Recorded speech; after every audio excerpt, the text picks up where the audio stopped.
Hello everyone, আসসালামু আলাইকুম। আজকে আমি সন্ধ্যার নাস্তায় তৈরি করব ভেজিটেবল পাস্তা। এই কনকনে শীতের সন্ধ্যায় গরম গরম নাস্তা কার না ভালো লাগে বলেন? তাও আবার সেটা যদি হয় শীতের মৌসুমী সবজি দিয়ে পাস্তা, তাহলে তো কোনো কথাই নেই। চলেন এবার আপনাদের সাথে রেসিপিটা শেয়ার করি। এখানে আমি ব্রোকলি, আলু, গাজর কুচি করে নিয়েছি। উপকরণগুলোকে ধুয়ে সিদ্ধ করার জন্য চুলায় বসিয়ে দিলাম। 5 মিনিটের মতো সিদ্ধ করে নিব। সবজিগুলো সিদ্ধ হয়ে গেছে, এখন সবজিগুলো ঢেলে পানি ঝরিয়ে নিলাম। পাস্তা সিদ্ধ করার জন্য চুলায় পানি বসিয়ে দিলাম, দিয়ে দিলাম একটু তেল যাতে পাস্তা একে অপরের সাথে না লেগে যায়। দিয়ে দিলাম পাস্তাটা 15 মিনিটের মতো সিদ্ধ করে নিব। দিয়ে দিলাম লবণ। পাস্তাটা সিদ্ধ হয়ে গেছে। পাস্তাটা আমি 90% সিদ্ধ করে নিয়েছি, বাকি 10% রান্না করতে করতে হয়ে যাবে। পাস্তাটা ঝরঝরে রাখার জন্য আমি পানি দিয়ে ধুয়ে নিলাম।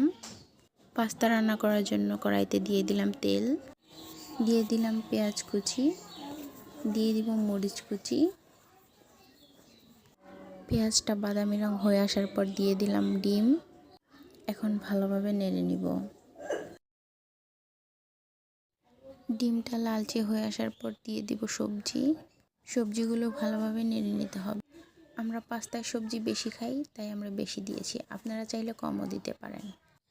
টমেটো কুচি করে রেখেছিলাম, টমেটোগুলো দিয়ে দিলাম। এখন দিয়ে দেব পাস্তার মশলা। ভালোভাবে নেড়ে মশলাটা মিশিয়ে নিব। মেশানো হয়ে গেছে, এখন সিদ্ধ করা পাস্তাগুলো এখানে দিয়ে দিব। পাস্তাগুলো দিয়ে ভালোভাবে নেড়ে নিতে হবে। এখন দিয়ে দিব টমেটো সসটা ভালোভাবে মিশিয়ে নিব। সসটা ভালোভাবে মিশিয়ে নিলেই হয়ে গেল গরম গরম পাস্তা রেডি। পাস্তা রান্না হয়ে গেছে, এখন আমি পাস্তাটা সার্ভ করব। ভিডিওটি ভালো লাগলে লাইক, কমেন্ট, শেয়ার এবং চ্যানেলটি সাবস্ক্রাইব করবেন। খোদা হাফেজ।